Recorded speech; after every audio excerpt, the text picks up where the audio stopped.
Kita baca ayat yang ke-92.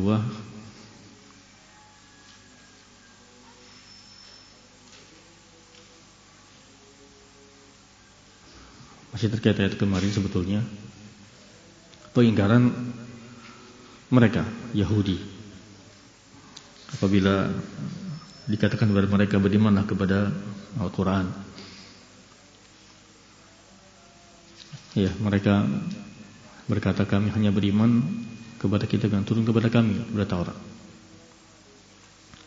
Padahal Al-Quran yang datang itu adalah hak dan membenarkan apa yang ada pada mereka. Itu yang pertama. Mereka mengingkari Quran, padahal Quran itu hak datang dari Allah dan membenarkan apa yang ada pada mereka. Dan yang kedua, pengakuan mereka beriman kepada kitab yang turun kepada mereka juga pengakuan yang dusta. Kenapa?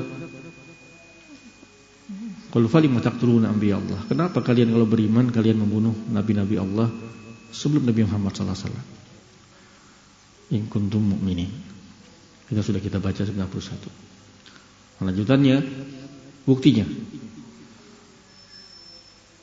di antara bentuk kedustaan kalian wah Yahudi adalah walaqad ja'akum Musa bil bayyinat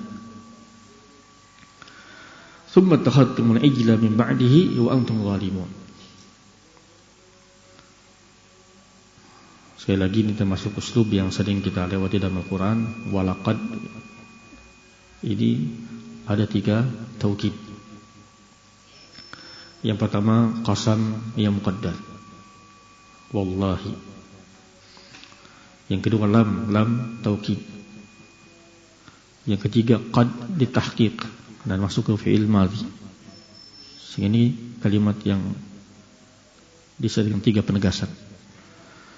Walaqad ja'akum, sungguh telah datang kepada kalian Musa alaihissalam bil bayyinat. Ini pun termasuk yang sering kita lewati dalam Al-Quran. Bayyinat sudah kita tahu ini sifat dari mausuf yang mahdhufah, yang muqaddar. Yani bayyinat itu sifat dari ayat.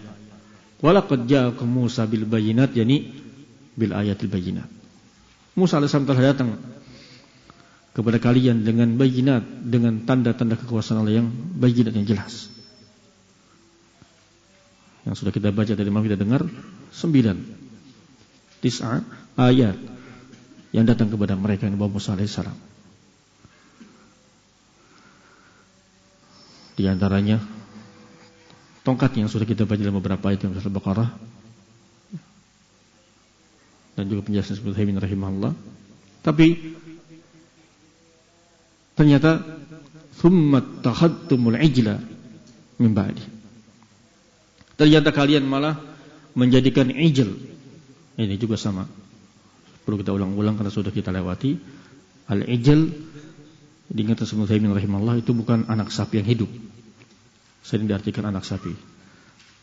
Tapi maksudnya adalah patung yang mereka buat dari perhiasan mereka berbentuk ijl.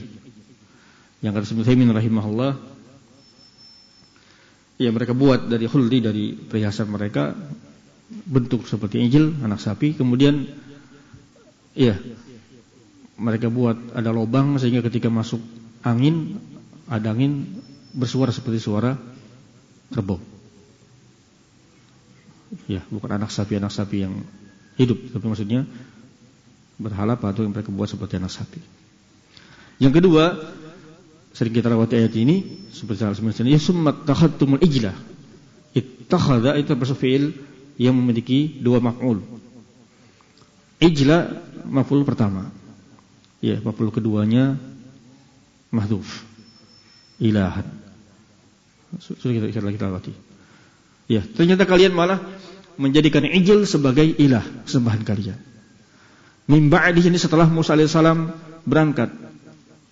Ya. Ke tempat yang telah tentukan untuk Allah Subhanahu wa taala kallamah. Ternyata ketika Nabi Musa AS berangkat, mereka malah menjadikan ijil sebagai sembahan.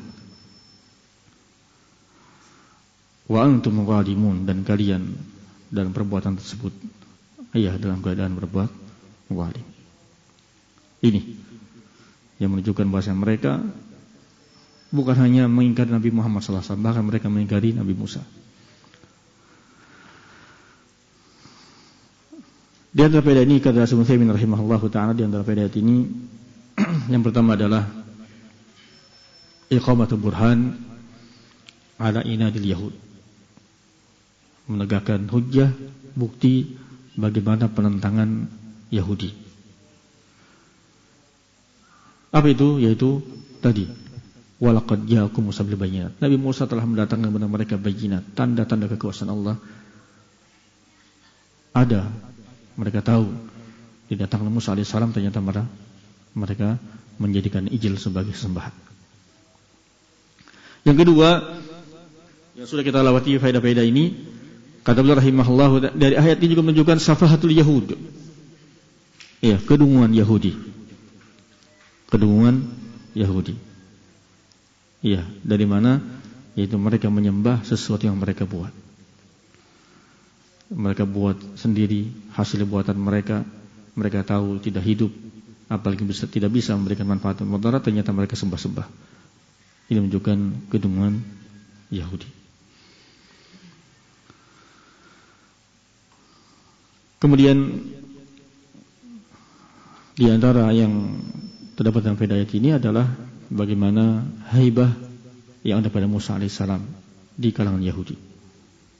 Beliau memiliki kewibawaan yang sangat, sehingga mereka berbuat syiriknya, menyembah ijilnya ketika tidak ada Musa alaihissalam.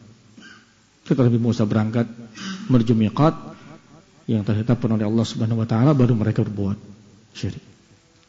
Mereka berbuat syirik ketika tidak ada Musa alaihissalam. Ini menunjukkan haibah yang ada pada diri Musa alaihissalam di hadapan orang Yahudi. Ini sebagian yang kita baca. Allah a'lam bishawab.